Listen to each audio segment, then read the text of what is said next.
রাজধানীর তুরাগের বাউনিয়ার করইতলা এলাকায় ঘটে সিভিল এভিয়েশনের দেয়াল ভাঙার ঘটনা। ভেঙে তৈরি করা হয় প্রবেশপথ।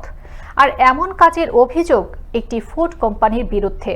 স্থানীয়রা বলছেন, নিষেধের পরেও থামানো যাচ্ছে না প্রতিষ্ঠানটিকে। সহকর্মী রাসেল হাওলাদারের প্রতিবেদনে থাকছে বিস্তারিত। রাজধানীর উত্তরার বাউনিয়ার করইতলা এলাকায় সিভিল এভিয়েশনের দেয়াল ভেঙে প্রবেশপথ তৈরি করেছে জুনফুড নামের একটি প্রতিষ্ঠান। সরজমিনে দেখা যায়, সিভিল এভিয়েশনের জমি চারপাশ থেকে দেয়াল দিয়ে ঘিরে রাখা হলেও এক পাশের কিছু অংশ ভাঙা। স্থানীয়রা বলছেন, দীর্ঘদিন ধরে এই জমিটি এভাবেই পড়েছিল। জুনফুড নামের এই প্রতিষ্ঠানটি পাশের বাড়ি ভাড়া নেওয়ার পর সিভিল এভিয়েশনের দেয়াল ভেঙে প্রবেশপথ তৈরি করেছে। কিন্তু এই সরকারি ওয়ালটা ভেঙে তাদের ইচ্ছা খুশি মতো রাস্তা করে নিচ্ছে ব্যবসায় লাভবান হওয়ার জন্য। এখন ওনারা আমি গত 2 দিন যাবত দেখতেছি এই দেয়ালটা ভেঙে রাস্তার কাজ করছেন। আসলে আমরা এলাকাবাসী যারা আছি তারা ওনাদের সাথে কথা বলার চেষ্টা করছি, তারা আমাদের কথার কোনো মূল্যায়ন করেনি। না, দীর্ঘদিন যাবত তো এখানে রাস্তা ওয়াল ছিল, এখন আবার কিভাবে করে যে এটা এই অবস্থা করলো এটাই তো বুঝতেছি না। এটা এখন দৃষ্টি করা উচিত কর্তৃপক্ষের।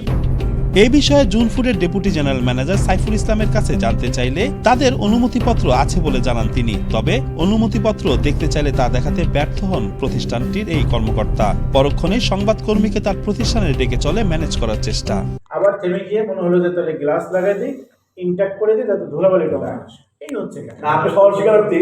উনিও কিন্তু ছোট থেকে আনঅফিসিয়ালি গো হেড রেখেছে, বাট অফিসিয়ালি দিতে পারে না, দিবেও না। আমি তো এইজন্যই বললাম আপনার যে তার পেটে তো সে কিছু করে না। আপনি সহজ স্বীকার করে ভালো লাগছে আপনার। আরে ভাই, পৃথিবীতে সবকিছু সহজ সরলের বাইরে কিছু নাই।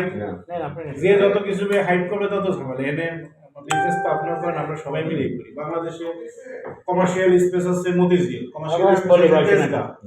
অভিযোগের সত্যতা প্রমাণিত হলে আইনানুগ ব্যবস্থা নেওয়া হবে বলে জানান সিভিল এভিয়েশনের chairman air vice marshal Mofidur Rahman.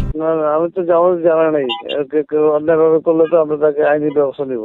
এভাবে ক্ষমতার জোরে রাষ্ট্রীয় সম্পদ অপব্যবহার রোধে যথাযথ ব্যবস্থা নেবে সংশ্লিষ্ট কর্তৃপক্ষ, এমনটাই প্রত্যাশা সকলের। শকত সাগর, আনন্দ টিভি, ঢাকা।